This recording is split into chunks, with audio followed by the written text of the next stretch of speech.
Get your SIM cards out. You remove the SIM card, and yes? Can I cook mine? No, you must eat it raw, like this.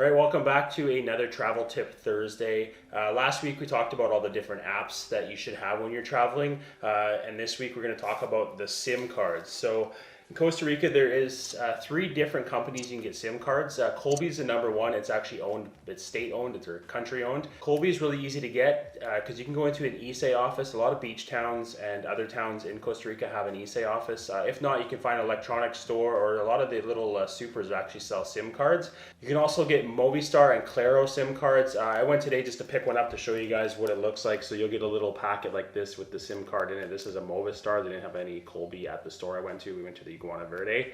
They also, like I said, they have the Claro. You can also get the cards at the airport. You do have to pay cash, and the cards are about 1,000 to 2,500 depending on where you get them. This one was 1,000 that I got today just to buy the card, and then you can add on as much as you want as far as your minutes and your data go. A lot of the stores where you buy the SIM cards, someone there is going to be able to help you set it up just because it is in Spanish. If you're fluent in Spanish, then you're going to be able to figure it out. It does have the information on the back to be able to set it up.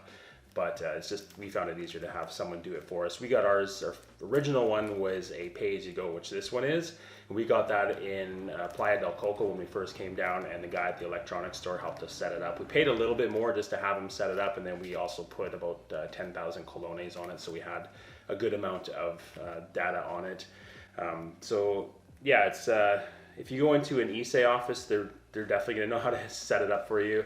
Again, this is strictly on pay-as-you-go. So yeah, when you're traveling, you definitely want to make sure your phone is unlocked so that you can purchase SIM cards in whatever country you're in. We're strictly talking about Costa Rica today, but other countries you can go and get other SIM cards and add those to your phone. Some phones actually have a dual SIM card slot, so you can keep your original one and then as well as your new one, your traveling one.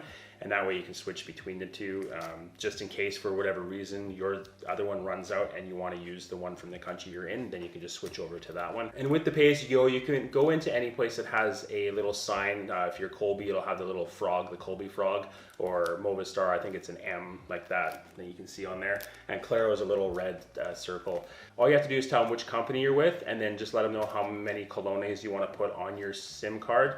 And they'll just put it into the computer. Pali, Maxi Pali, Walmart, all of those places you can do it as well. We just go to the Iguana Verde and we do it there for Jaden because he still has pay-as-you-go. And on that, we now have our own cell phone plans. So if you are moving to Costa Rica and you want to get a cell phone plan, once you have a corporation, you can go into a Bank of Costa Rica, get your persona, and then you can go into the ISE office and with your passport and that paper, and they can set you up with an actual cell phone plan. Now we go in and we just pay like our normal cell phone plan, and we talked about it in another video, which I'll have a pop up right here about phones and stuff like that.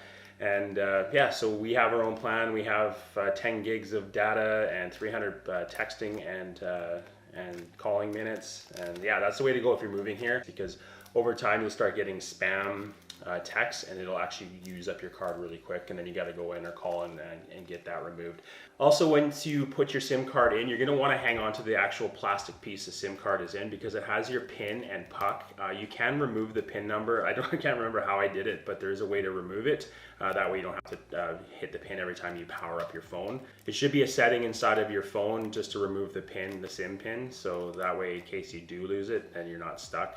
But again, hang on to that just in case, because you may need it for something else. So really simple to get a SIM card here in Costa Rica. Again, you can do it at the airport, at some of the supers or some of the bigger stores, or just go into ISE and get a Colby. Colby has the best range as far as all the cell phones because it is country owned. So you're gonna probably wanna go that route. If you can't find that, then just pick up a Movistar or Claro. But yeah, I hope this helps clarify when you're traveling down here about getting a SIM card. Again, we weren't sure because we never really actually looked into it online. We just kind of went into a store and asked the guy and he hooked us up. So again, have your passport with you when you go and buy it. They can set it up for you, and then you can go in and recharge them. So that's it for this Travel Tip Thursday. Hope this helps and clarifies when you want to buy a SIM card here in Costa Rica. Definitely a smart thing to do if you are traveling around in any country, is to get a SIM card from that country. A lot of other countries, including Costa Rica, it's actually cheaper than say Canada. So yeah, you want to make sure you have a cell phone instead of paying the $12 a day if you do use your phone from your carrier back in North America. Yeah, so we'll see you in the next episode next week. Ciao.